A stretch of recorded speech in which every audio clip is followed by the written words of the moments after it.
colon. All right, here's the spiral colon or the large colon. Ours is not held together in a spiral like that. Ours comes up one side, goes across, comes back down the other side. But this small intestine is very similar. It's held together by a membrane that is got lots of blood vessels in it. It's a very thin membrane called what? My favorite question. It'll be on the test. Starts with an M. Mesentery. Mesentery. Okay? All right. Then we have, if we lift up the liver, underneath the liver, we have this big old bag. That's the stomach. Wrapped around the stomach is this long, skinny organ, which is the spleen. Okay. Underneath the spleen and the stomach is a yellowish, bubbly-looking organ right here. That's the pancreas. Yes, exactly. All right, and laying the stomach down, picking the liver back up again. Y'all cut off the tip of it. There is a balloon-looking structure on the back side of the liver that usually is greenish in color. That's the gallbladder. And that's the gallbladder, exactly. And there it is. You can see how it's just embedded in the liver. I'm pulling it apart right now. It's not actually part of the liver. It's embedded into it, though. So there's the gallbladder. Then, of course, we have the liver.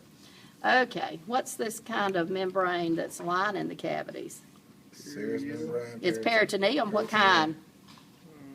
Parietal. Parietal peritoneum. Visceral peritoneum covers the viscera, the organs. Okay. We have here the diaphragm, which normally would be in between the thoracic cavity and the abdominal cavity attached to the body wall. All right. There's only 3 blood vessels that penetrate the diaphragm, or 3 vessels, not blood vessels, excuse me, 3 vessels that penetrate the diaphragm.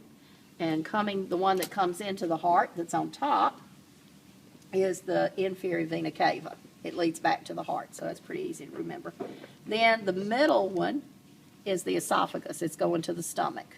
Okay. And then the one that's attached to the back body wall is the aorta, which is, of course, your main artery. All right, on the heart itself, we've got 2 atria, these little wing-like things at the top. There's one right here, one right here. Remember, you're laying on your back, so this is the right side, right atria, left atria, right ventricle, left ventricle. This gland that's sitting on top is the thymus gland, which infants have, but goes away by the time we get older. And y'all didn't open this part up.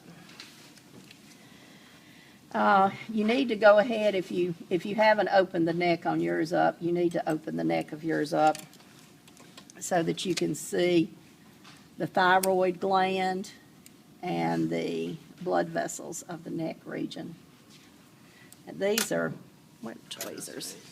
These are just glands right here. So we're going to take them out. Here is a jugular vein right here. It's blue, and it's on the side of the neck. They come up from here like a V. So here, that's the external jugular. This red one is the carotid artery. And then the other blue one is the internal jugular vein. And there we go. There's the thyroid. Get the rest of this gland out of the way.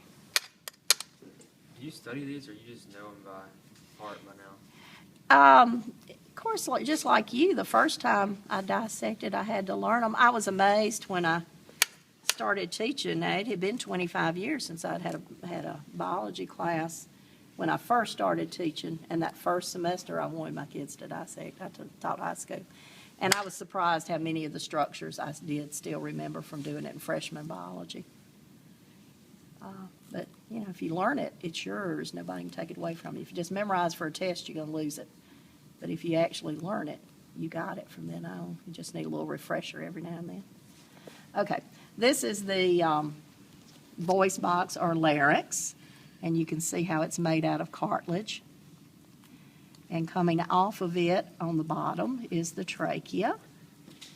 And so, where's my little thing? You can hear the rings of cartilage. Hear it? Mm-hmm. Okay, it's got C-shaped rings of cartilage that give it its support. Right, this is not in y'all's lesson. But right up underneath the end of the larynx, right above the top of the trachea is where the hyoid bone is. And that's the one that gets broken when somebody's strangled, and that's how they determine sometimes if the cause of death was strangulation, is whether that little bone is there. All of this is cartilage. There's just one little horseshoe-shaped bone up underneath there. And if that bone is broken, it's a pretty good indication that it was murder, not just accidental death of some kind. All right, so the red one is your artery. Your arteries are red. These two blue ones are the internal jugular and the external Will jugular. it be like that on the test, red and blue? Yeah, I'll use these pigs. Okay. So, just making sure. yeah, I'll use some of y'all's pigs.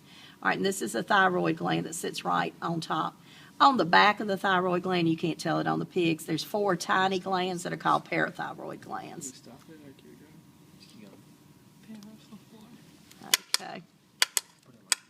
Now, you still got a little bit we need to do to get this out of the way so you can see the blood vessels of the heart around the heart. And I would prefer that not all of you cut your hearts out, but somebody could cut theirs out so we can see.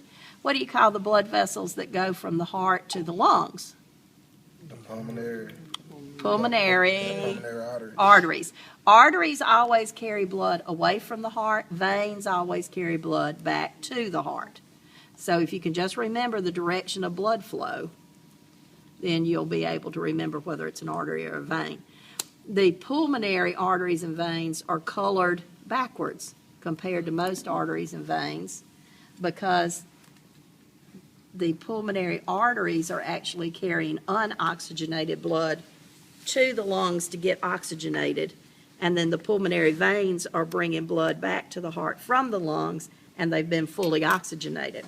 So if you get a good specimen where all the colors are right, those colors will be backwards compared to what the rest of them are. All right, what was this sac called that covered the heart? Pericardium. Pericardium. Pericardial sac or pericardium. Very good. And so we can just kind of move the thymus out of the way. So you have coming into the top of the heart. Now I'm going to have to cut it. Coming into the top of the heart, you have a vein that's returning back to the heart, bringing blood back from the head region. So that would have to be Superior vena cava. superior vena cava. So there it is. Big old thing right there. Superior means up to the top, and coming from the top. Inferior means coming up from the bottom. So inferior vena cava down there, superior vena cava here. All right. Then you've got did your writing have about the ductus arteriosus in it? Couldn't tell you. In infants, because there's no need for circulation to the lungs, really, because where's a fetus getting its oxygen from? Through the umbilical cord, through the placenta. So there is an opening there that instead of most of the blood going to the lungs, it simply flows out. This is the pulmonary trunk. It flows out of the pulmonary trunk, but almost immediately goes into the aorta. So you do have branches off of this pulmonary artery right here, pulmonary vein, that branch off to go to the lungs, which of course we've cut the lungs out. But there are branches. Let me see if I can find the other one. I can't do it without taking the thymus out, I don't think. Let's see if I can leave the thymus. I'd like to leave the thymus.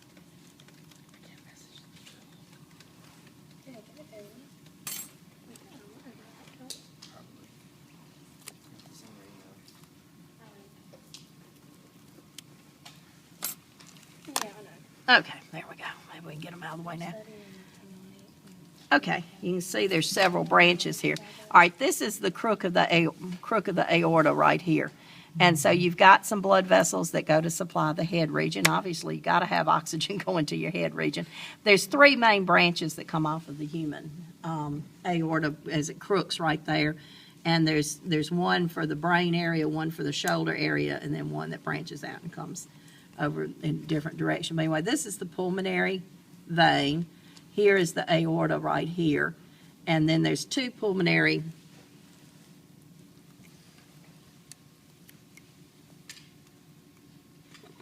that's the pulmonary artery. I keep saying vein. That's the pulmonary artery, because it's going away from the heart, taking the blood out to the lungs.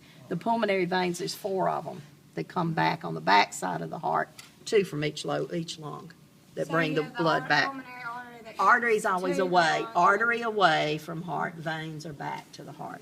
Arteries away, veins back.